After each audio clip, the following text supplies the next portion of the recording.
Hi diddly ho, prepperinos. How did I read 125 books last year, 159 in 2019, and 61 books so far this year in the middle of May 2021?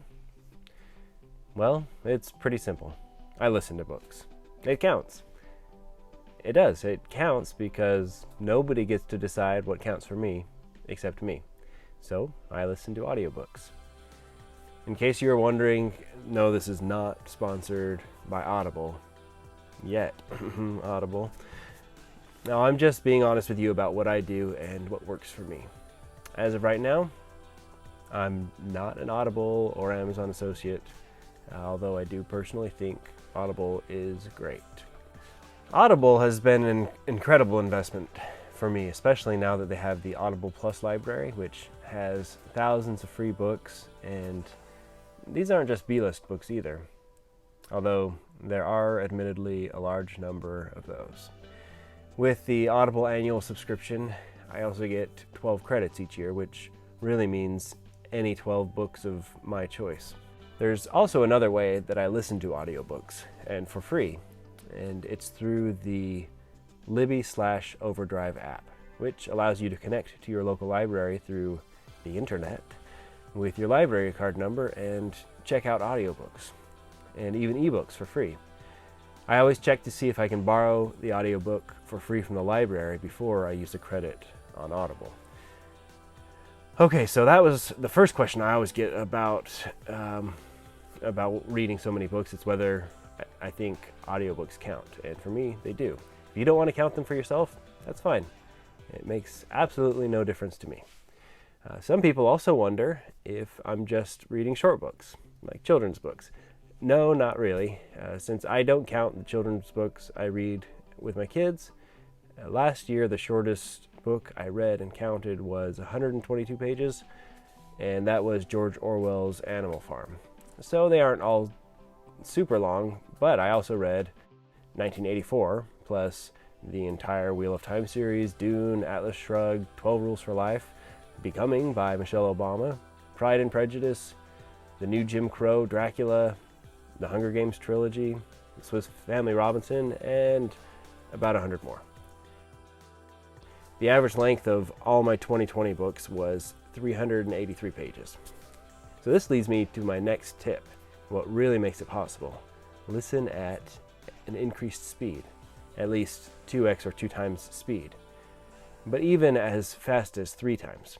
I like to listen around 2.7 times normal speed, but I'll slow it down if the narrator is particularly quick naturally, or if they're difficult for me to understand. And I'll speed it up just a tad if they're a slowpoke too. Some accents are a little more difficult for me to follow when it's going that fast, so I just adjust if I need to. Now, do I understand everything that's being said? Yeah, you get used to it pretty quickly. If you listen for even a few minutes at a slightly increased speed, and then increase the speed a little more, you barely notice it. And then if you turn it around and go back to the normal speed, it sounds super slow. The main benefit of reading at a fast pace is that it reduces the time cost of each book. And that means I can get to books that I've always meant to read, even if they're pretty long, or I can read books that would otherwise not interest me at all.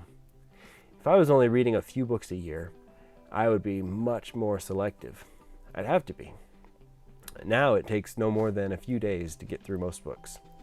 Plus, if there's a book I want to reread at any point, I can do it and still have spent less time reading it twice than I would have to read it once at normal speed.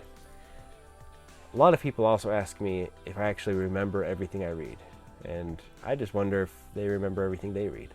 Of course not. I know they probably really just wonder if the retention rate is the same, and studies show they're pretty much the same, but for me personally, I can also say it's about the same.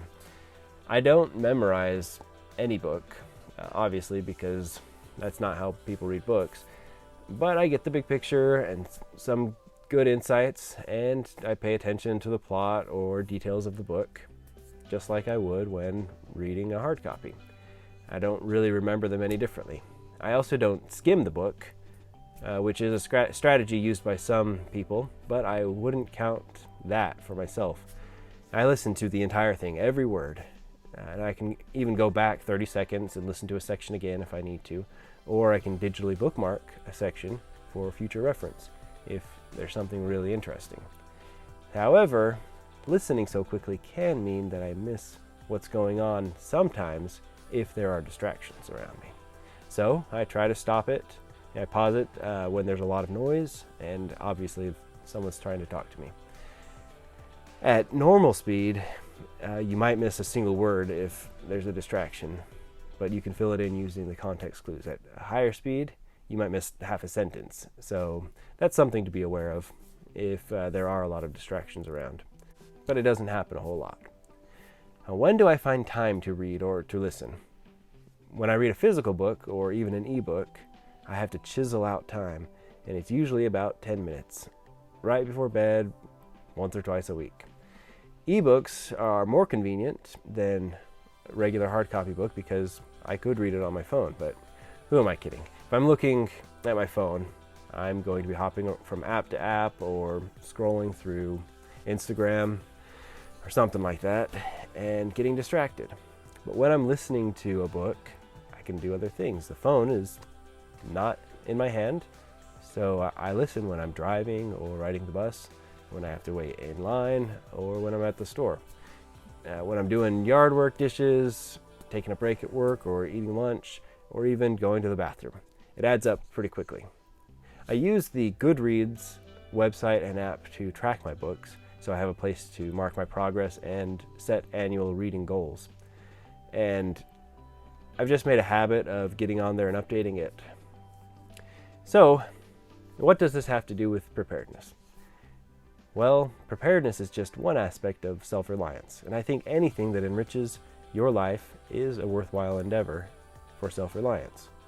However, there are more practical benefits, and although I find books entertaining, and that's reason enough for me, I'm happy to learn things from books as well. Fiction books can teach us about the human experience in what are sometimes fantastic situations, but we can still find them relatable.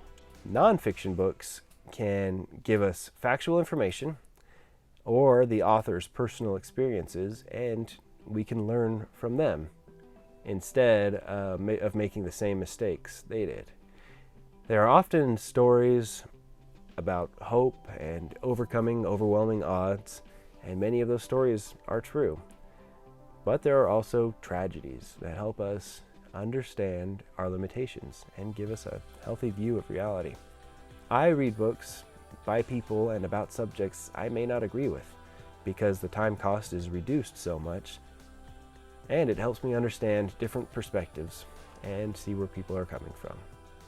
But it also helps me to gain confidence in my own beliefs and views. After seeing what the opposing view has to offer and finding it lacking, or when I find something elevating that changes my mind or point of view, I try to take it in and improve my life with it. I find a lot of practical advice in books, also a lot of ridiculous nonsense, and sometimes I have a good laugh, sometimes a shameless cry. As a hobby, it provides a lot of return for the amount of time I invest in it, especially since almost all of that time is spent doing necessary but otherwise unproductive tasks like driving, mowing the lawn, or going to the bathroom. I can make all of that time worth something more. That's really why I started listening to audiobooks, because I started commuting, and after listening to every song on the radio, I knew I could make better use of that time. For me, I do it through audiobooks. But I spice it up with an occasional podcast, especially the Casual Preppers podcast, and sometimes I listen to masterclass type courses.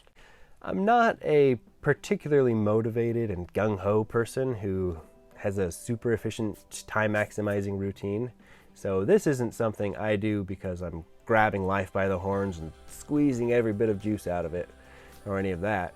I'm just a regular guy who just happens to be ridiculously good looking, and I listen to audiobooks. It's something I enjoy that I can do while I'm doing the same things I would still be doing otherwise. Knowledge weighs nothing, so I try to invest a little bit in it because I desperately need it. And who knows, maybe I'll learn how to actually read one day.